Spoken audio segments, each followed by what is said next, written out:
kwa sababu yeye ndiye asili ya vyote.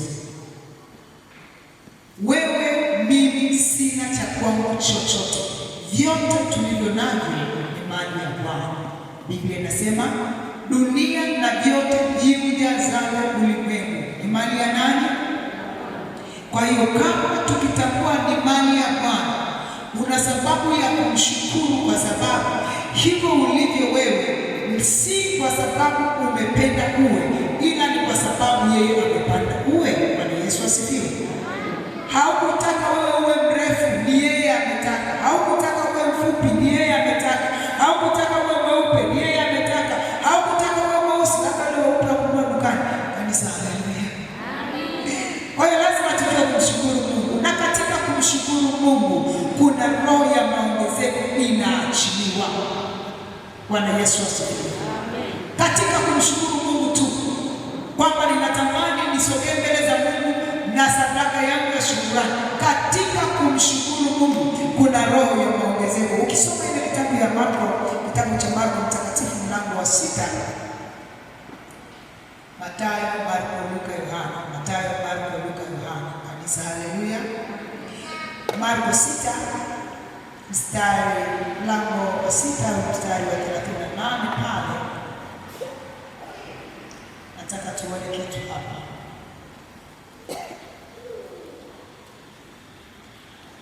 Akawaambia, mnayo mikate mingapi? Nendeni mkatazame.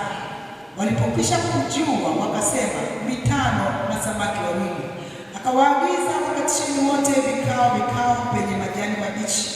Wakaketi safu, hapa 100, hapa 50. Akaitoa ile mikate 5 na wale samaki 2, akatazama mbinguni, akashukuru, akaimega ile mikate, akawapa wanafunzi wake waandakie, na wale samaki 2 akawagawia wote.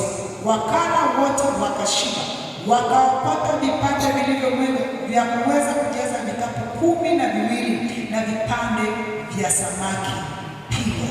Samaki walikuwa wangapi, watu wa Mungu? Mikate ilikuwa mingapi?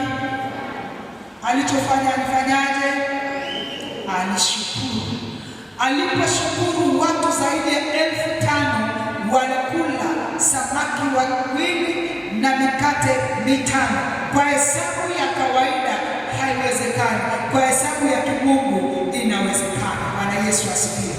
Kwa hiyo aliposhukuru, Roho wa Mungu alishuka na kuachilia roho ya maongezeko.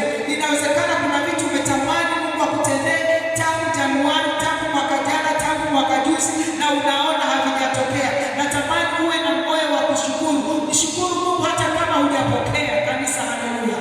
Mshukuru Mungu hata kama huna sasa hivi, hata kama hajajibu kama unavyotaka. Wewe mshukuru Mungu, kuna kitu Mungu ataachilia kwako katika jina la Yesu. Haleluya, haleluya. Katika kumshukuru Mungu kuna roho ya maongezeko inaachiliwa, kuna roho ya urejesho. Utarejeshewa hata vile ambavyo vilikuwa vimeibiwa, vimechukuliwa, umenyang'anywa. Katika kumshukuru Mungu, yeye anajua ni namna gani atakavyokwenda kukurejeshea au kukuongezea. So ni maombi yako mbele za Mungu, utakapokuwa unatoa sadaka yako ya shukrani, toa hata kama unajua sijaona majibu ya maombi yangu sawasawa. Toa kwa sababu yuko Mungu wa maongezeko, yuko Mungu wa marejesho, yuko Mungu anayejaza mbingu na nchi. Yeye anajua ni lini na ni wakati gani atakao kwenda kukufungulia mbingu za kwako na kukujaza yale unayohitaji katika jina la Yesu. Haleluya, haleluya. Kanisa, haleluya. Na tumekuwa na semina ambayo tumejifunza vifungo mbalimbali, na tumeona Roho Mtakatifu akitusaidia na kutuongoza katika maeneo mbalimbali, na nina uhakika tunazo shuhuda yale Mungu amefanya maisha yetu. Kanisa, haleluya. Haleluya, haleluya. Lakini kuna kifungo kimoja ambacho natamani tukiangalie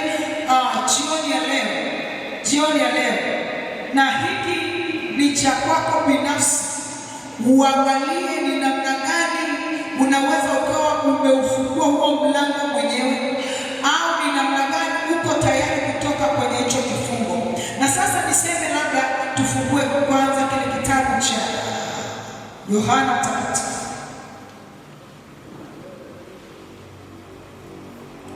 Yohana Mtakatifu ule mlango wa 5.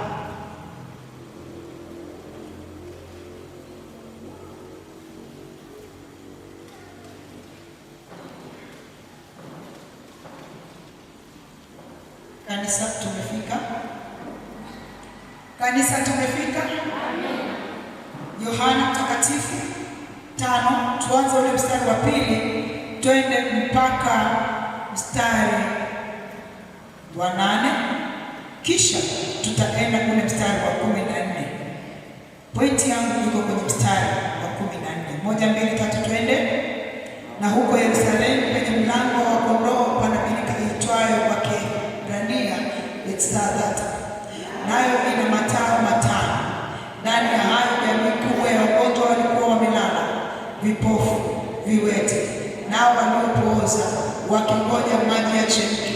Kwa maana kuna wakati ambapo malaika alishuka akaingia katika ile birika akayatikua maji.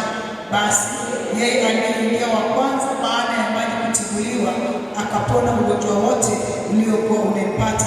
Na hapo palikuwa na mtu ambaye amekuwa hawezi muda wa miaka 38. Yesu alipomwona huyo amelala, naye akijua ya kuwa amekuwa hiyo siku nyingi, alimwambia, wataka kuwa mzima?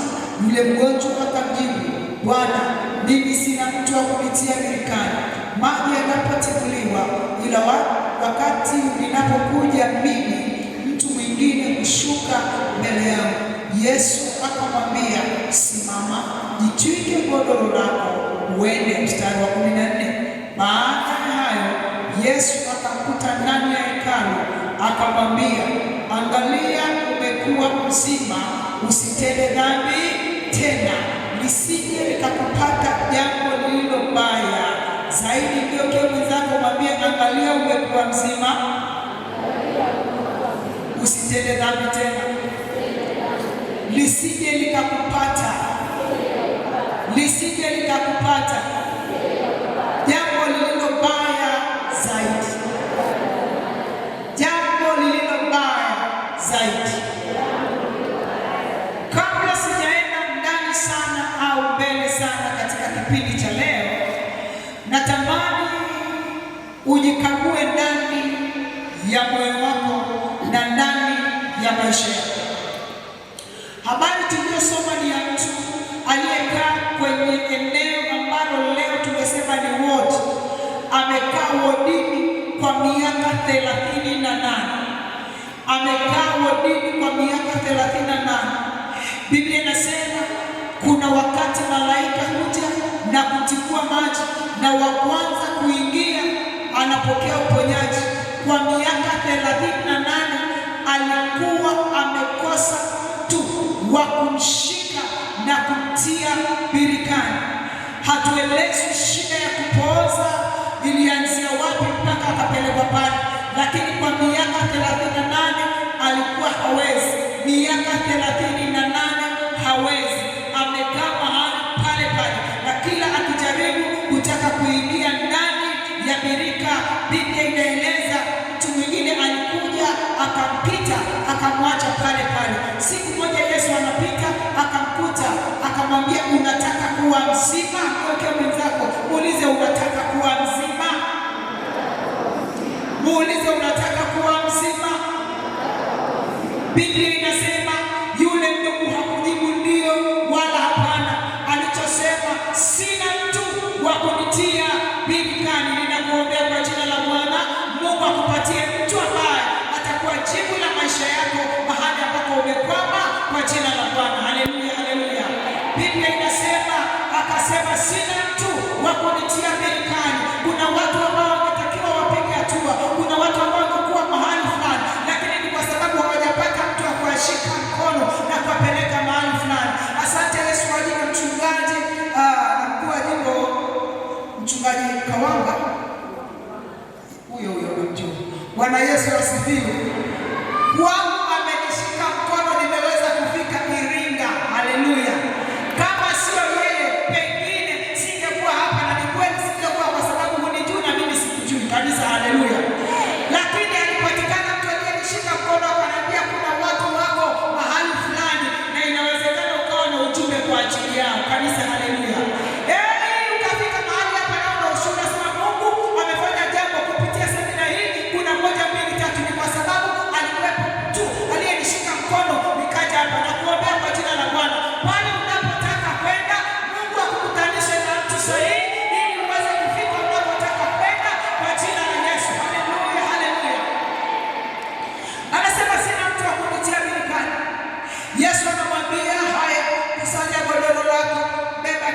chako, ondoka uende.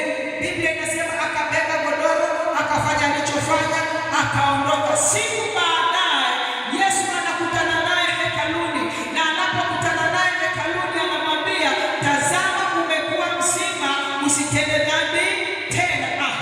Kumbe kilichokuwa kimemweka kwa miaka 38 pale alipokuwa amelala, ugonjwa uliokuwa unamtesa, ni kwa sababu dhambi. Kuna watu kwa hapa, ni ukweli unakuja kanisani, ni kweli unakuja kwenye semina, lakini Yesu hajaingia ndani ya moyo wako. Una tofauti na yule ambaye amekaa pale kwenye lile birika kwa miaka 38. Ni shauri lako wewe na maamuzi yako wewe, na ni maombi yangu mbele za Mungu aliye hai ya kwamba uweze kufanya maamuzi leo ya kumpa Yesu maisha yako. Yesu afanyike Bwana na Mwokozi wa maisha yako. Kanisa, haleluya. Inawezekana unatamani uone muujiza fulani, unatamani uone watu wanatembea, unatamani uone mambo fulani yanatendeka, lakini Yesu bado umeweka kando. Yesu aligundua ya kwamba huyu jamaa, shida ya kupitwa, shida ya wenzake kumpita, si kwa sababu nyingine, kulikuwa kuna dhambi, na Yesu pekee ndiye mwenye uwezo wa kuondoa dhambi, na Yesu pekee ndiye mwenye uwezo wa kusamehe dhambi. Na jioni ya leo ninakupa shauri, kabla hatujaenda mbali sana, imebaki siku moja tumalize semina, na kupa shauri, amua kumpa Yesu maisha yako. Amua kumpa Yesu maisha yako. Pepo kuondoka sio ishu. Pepo anaondokaga, anaenda kukaa chini ya mti pale, anasubiri aangalie nyumba, kuna anayeingia, badala yako bado iko wazi. Akiona bado iko wazi, anasema anachukua wabaya 7 kuliko yeye, wabaya kuliko yeye, wanaingia wanakaa. Fikiria Mungu amekufungua kutoka kifungo cha uchungu, kutoka kifungo cha madeni, kutoka vifungo mbalimbali tumeshughulika navyo hapa, alafu kabla baada ya wiki tukukute umewekwa rumande kwa sababu unadaiwa. Tutakuuliza swali, kwani ndugu yetu, wakati vifungo vilipokuwa vinafunguliwa, Yesu ulimweka wapi? Sikuambiwa habari za kumpa Yesu maisha. Ninatamani kuokoka, lakini sijaona mtu ambaye ananiambia nimpe Yesu maisha. Leo kama uko hapa unatamani kumpa Yesu maisha yako, umechoka kukaa katika godoro, katika dhambi, katika hali ya kukorofisha Mungu, katika hali ya vifungo na mateso, amua kumpa Yesu maisha. Kumbuka, kabla ya kuwekwa gerezani yanatangulia mateso, na mateso ulionayo wewe unayajua, lakini yuko Yesu jioni ya leo ambaye anatamani kukupa nafasi ya pekee, kama alivyompa yule ndugu, akamuuliza unataka kuwa mzima? Ndio swali langu, na sijaenda mbali. Ndio ukiongeza kwanza, unataka kuwa mzima?